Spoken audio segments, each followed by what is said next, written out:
So I'd like to thank you, first of all, for the opportunity to present, Marty and Peter. Appreciate it very much. We are seed stage company creators in good times and bad. We only invest in things that save lives. We're using a model that I was first associated with when I was in the venture capital business just out of MIT with a guy named Larry Box. I was at Norwest Venture Partners, a $5 billion firm looking at all their life science deals nationwide. We had a fund of funds investment in Avalon Ventures where Larry was. Larry is probably one of the greatest seed artists in life sciences in my time in the business, and I've been in this business for 25 years. Larry did 22 companies worth over $100 billion using the model that Laura will elaborate here in a minute on. Companies like Vertex, like Illumina, like Nanosys, Neurocrine. These are all, multi-billion-dollar hits. And we're using the same techniques. It's get in, do the hard work, start from a fundamental scientific advance, and build the company with the help of very smart people, one of which should be here with us today. Where are you? Dr. Herr Koser. Let me find them. They might be logged in. As He's running around. He's running around getting people. I was talking to him for a while. So anyway, he's a great guy. PhD in electrical engineering from MIT, faculty at Yale, CSO of 3 biotech companies, extraordinarily successful. I ran into him when he was the chief evaluator for the U.S. government's COVID RADx project, designing new diagnostics. He was extraordinarily helpful to me in one of my portfolio companies. So just a bit about me. I've gone back and forth between investing and running companies now for 25 years. On the investing side, I was at Norwest Venture Partners, which is a $5 billion fund. I raised a seed stage medical device fund with Medical Innovation Partners. That was a $35 million institutionally backed fund. I've invested with Alignment Ventures One, the firm I co-founded a decade ago. Now we've made 6 investments and written off 2 of them because this is high risk stuff and some things are going to fail. The idea is to put in a minimal amount of money to get to critical key risk reduction steps and cut your losers and let your winners run. So one of our winners was a company called Megavax, which I ran.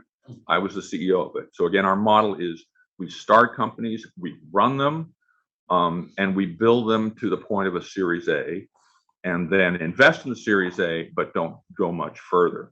So with Megavax, I was the CEO for 2.5 years. This is an immunotherapy company. We sold that company to Vir Biotechnologies in 2016. Vir went public in 2019. The company is now valued at about $3.5 billion, 11 drugs in the clinic, 2 of which originated from the Megavax technology, the company that I ran. So that was a nice exit. We turned $375,000 into $10 million and counting.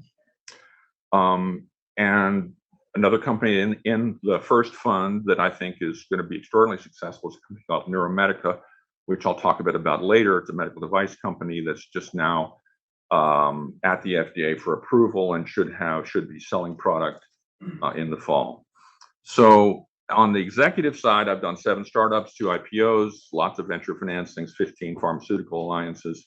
So again, I've sort of gone back and forth between running companies and investing in them, and was fortunate enough to run into Laura Smolier, who did a great job with the Berkeley Catalyst Fund, and Laura should talk about that. Sure. Thank you to our hosts and to Marty. I'm really happy to be back in New York. I went to Columbia undergrad, so I feel like I'm back home finally, even though I live on the West Coast now. I always characterize myself as a sort of accidental venture capitalist. I come from a technical background, have a PhD in chemistry from Berkeley. I worked with one of the Nobel laureates out of the College of Chemistry named Y.T. Lee. He also took me to Asia at the end of my PhD. I lived in Taiwan for a time. And I became an entrepreneur and raised a lot of my money from Japan in my time. So I have a bit of an unusual background for Silicon Valley, maybe. And I was a CEO, startup CEO for many, many years. And then I was approached by Berkeley to ask how to do a venture capital fund that could financially benefit the College of Chemistry, which is a real conundrum if you look at the tax law because of the nonprofit status of the university. But I did work through that. Some of you may know the name Alan Mendelsohn. He was a famous life science attorney who sadly passed away about a year ago. He passed I away. was on the College of Chemistry Advisory Board for about 6 years. Oh, wow. Yeah. With Larry and with Alan. Okay. Yeah. So, yeah, you may know my advisor was on that too, YTV. No, Alex Yeah. Fines got. Oh, Alex Hines. Yes, I know him very So I well. was Yeah. good friends with him. Oh, in wow. Rhodesia. Okay. Mendelssohn's famous. Yeah. He's So, donated a lot of the money though. yes, in fact, so our fund has it's a hybrid. It has a for-profit venture side and a philanthropic side. And Alan seeded the philanthropic side and said, go figure this out. And he did help me as well. And I was very fortunate. My longtime attorneys at Morrison and Forster also helped me through fund formation. I was learning by the seat of my pants, but we did form a GPLP structured fund, $24 million first fund.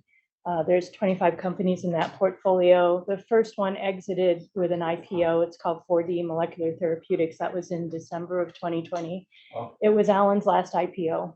And yeah, and the faculty founder of that company is David Schaefer, who's a College of Chemistry professor.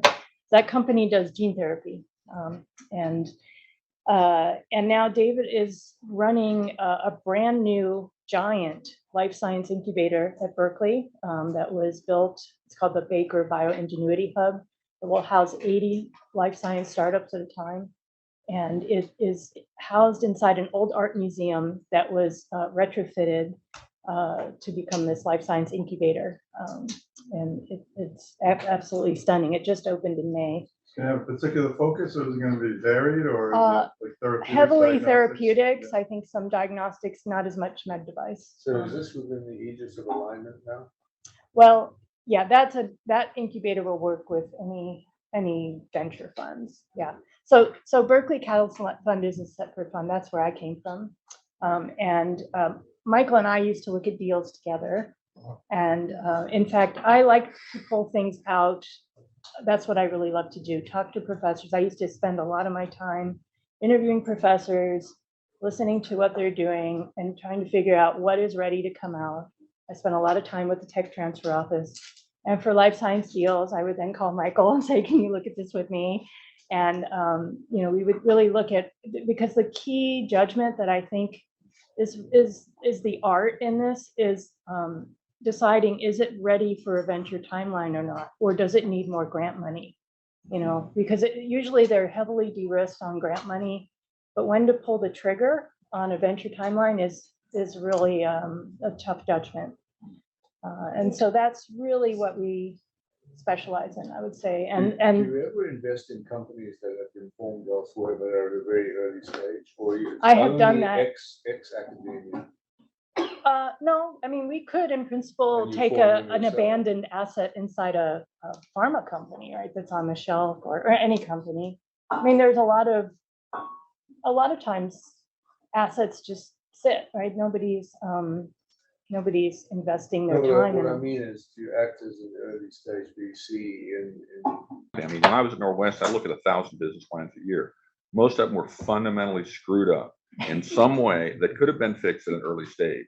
Right. But by the time I could see them, it's around B, C, D, forget it, on to the next deal, Yeah. right? And- So this is a way to really be involved at the company creation stage and really form these from the ground up. And, we're putting in, Laura will talk about the model, we're putting in venture partners who are experienced CEOs as the founding CEOs in these companies, right? So a guy like her who, He's back here now. oh, there he is, Yeah. yeah, her, is a great Yeah. example. I mean, he's been CTO of 3 companies previously, MIT PhD in electrical engineering, he led the RADx team for the US government in COVID diagnostic grants. I mean, this is a superb guy. He's been through it many times before, as opposed to the green entrepreneur, the PhD out of the scientist, laboratory who comes to us, and they have many times with an idea and zero experience. This is tough stuff.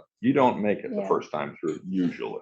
Especially It's a in life huge learning science. curve. I think the bar is much higher in life science. If you're doing an iPhone app, going into an incubator, it's your first time, a lot of people can do that.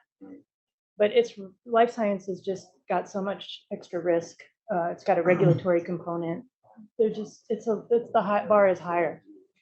But that doesn't mean that nobody can. There are outliers, but Yeah, the upside Yeah. is there. Obviously.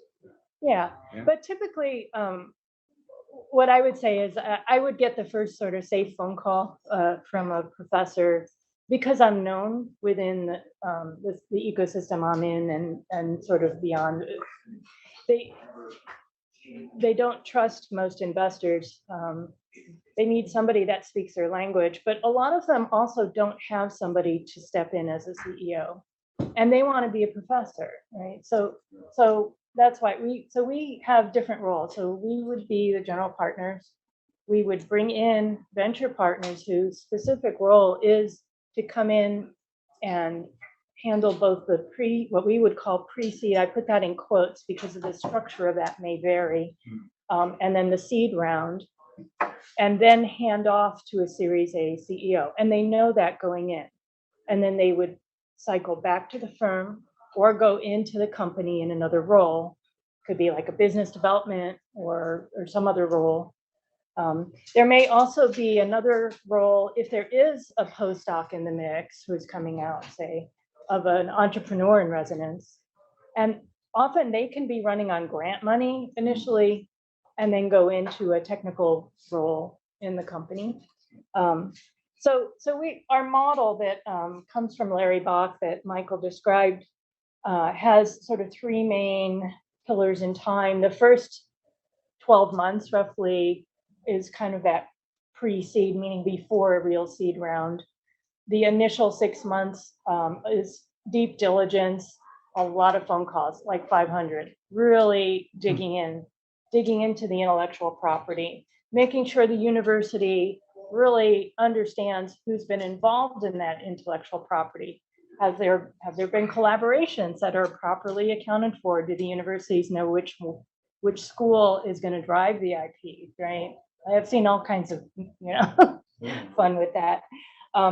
And we pair a venture partner with the technical founder. So, people talk about betting on horses. Our horse is the technical founder. And then we're pairing them with an experienced venture partner and possibly an entrepreneur in residence. Do you work with certain universities or is it anybody? Well, I'm very well known you might imagine, in UC Berkeley, UCSF, Stanford, because that's my neighborhood. But I have worked, I've got a company now that's in Colorado, in Boulder. I get calls from the southern parts of California also. Yeah. I spent 20 years in Seattle. I know that ecosystem very, very well. I took a company public in Southern California. There's a tremendous opportunity there with very little venture capital. We've got 2 venture partners in Texas. We're very excited about the opportunities there. Another place where there's been very limited venture capital and tremendous research. I mean, billions of dollars of research that's going untapped. But you have relationships with certain ecosystems. Oh, yeah. And that's where you Absolutely. focus. Right. Versus just Well, anybody. Well, I call mean, and but say, I mean, you got to realize the way these things come to you is with a kernel, right? Here's a professor who has a great discovery. In the process of making the 500 phone calls that Laura talks about, you figure out who else around the world is important in that, and you lock up the A team, from an intellectual point of view and a intellectual property point of view, and from you want to be first and dominant if you can, right? So you want to build your picket fence not just with patents but with people and other intellectual properties, and that can come from wherever. I mean, Peter, tell me, Well, Columbia does a Orrin Hirsch. Oh, course, Orin's and, awesome. yeah. They have one of the best programs. I don't know enough about. Yeah, I've Orin- actually Orin's great. advised for the Columbia Technology Ventures that's program right. before. Yeah, he is a Jeff's very forward-looking, Yeah. forward-thinking Yeah. technology transfer person. He's unusual in the Yeah, space. Wish we could replicate him So, yeah, around the country. How much capital do you commit to a company? Let me talk, a little bit about the model. So we have these steps, and then we have decision points. So after that initial diligence, if we get a venture partner excited about it, pair them with a technical entrepreneur, we try to identify some key risk reducing milestones that need to happen before we would make this commitment to a seed round. And that is about 300 to 500K. And that can be going into the entity directly, or also possibly doing some sponsored research so that you're de-risking within the university framework, but locking up the IP. And we want to, we're putting the founder under a microscope, basically. Can this venture partner and technical founder work effectively together to get through these milestones? And at that point, do we have enough confidence to go into a seed round? The most attrition will be from that early stage to the seed. And then from seed, we really want to be confident it could get to Series A. That would have a less attrition from seed to Series A. So we think the seed would be more like 3 to 4 million. That may be us going alone or with some co-investments. It is an opportunity for LPs to co-invest. And I call it curated deal flow for those LPs. During that time, now the venture partner is now the interim CEO, right? And there's an entity. And that may be 12 to 16 months or so. And then there's another decision point of, do we go into the Series A? During that seed round, we're also identifying Series A CEO candidates. And the Series A raise would be done concomitant with the Series A CEO that we would identify. The reason we split it this way is a lot of the technologies I was seeing when I did Berkeley Catalyst Fund were what I call platform technologies. They could go in many different markets, and it wasn't always obvious what the right first market should be. And you don't know that at the outset, and you're trying to figure that out during this process.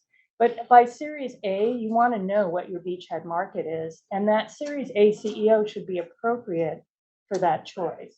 So you can't hire that correct person from the get-go. So at the Series A, then the venture partner is handing it off to the Series A CEO. Venture partner may cycle back and do another deal with us or go into the company. The Series A, we would not lead that deal. We would lead the seed deal. We would follow in the We would Series A. participate, yeah. We would participate, probably about 2 million. And again, try to make co-investment opportunities for our LPs. We would serve as board members through this whole thing. So that's very important from my experience to stay on the board. And by the Series A, then you're really looking at technology market fit, right? And team fit, building that team, building a strong board and a strong scientific advisory board, and really pulling it all together. What's your AUM at the moment? What's my A round now? Assets under management. We put about Oh, $2.5 million to work in the first fund. And you just can't talk about terms, so. Right. Now, how much are you deploying right now? $2.5 million. And how much of the capital in the fund is yours right now? About All of it. 20%? All of it. Okay, so that's And good. I you're mean, looking to raise? I've had a hit before, a couple of them. So, it's my money. It's a couple of other We like that. founders who, We do. but I mean, it's small dollars, right? I like to think, look, I experienced the model with Larry, built a company with him on that. I did it myself for the last 10 years. I made money, a lot of money, right? And so now I think this can scale. And Laura is an Then ideal he called me and said, partner. I need company. Yeah. No, it's the, You've got a connection to Berkeley and Stanford, et cetera. Can I just ask a couple of other questions that might sure. fill in the picture a little bit better?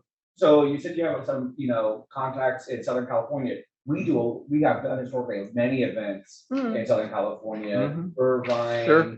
you know, Sure. San Diego's amazing. Mhm. Healthcare Right entrepreneurs, there. Yep. LA, there's no money.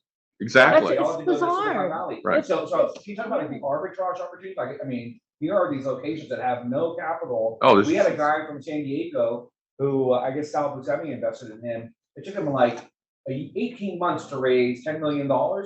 You know, PhD doctor, 5 prior ventures that have, you know, he exited successfully. Right. It took him his son, who went to MIT, raised $20 million in like 2 weeks. Right? So there's age discrimination, there is, you know, location discrimination. So can you just talk about that arbitrage? Yeah, I mean, I think it's very real. I mean, unless you're in Boston or San Francisco, it's 10 times harder to raise money. That's just the way it is. It's been that way for years now. The pandemic has started to change that a bit, but I mean, we were just in Texas, you know, in Houston and Dallas and Austin, and it's just, there's tremendous opportunity. They're great operators. Yeah, there's great operators, there's great technology to spin companies out. The same is true in Southern California. You mentioned your networks. Do you work at all with any hospitals on tech transfer? So UCSF has a hospital. Okay. Yeah, You're- and you're I based sp- in Seattle? No, I'm not based. Okay, yeah, it's an Yes, excellent, yeah, excellent it's medical great, yeah. school. Yeah. And Stanford has a medical So school. I too. go back and forth to the Bay Area a lot, and then you know I built a company. I built 2 companies now out of Oregon Health Sciences University in Portland. That's a great place. I'm You on the know, board of Yeah, exactly. Wow. You know, I mean UC Irvine. You know, we have technology from there. One of my companies. So But just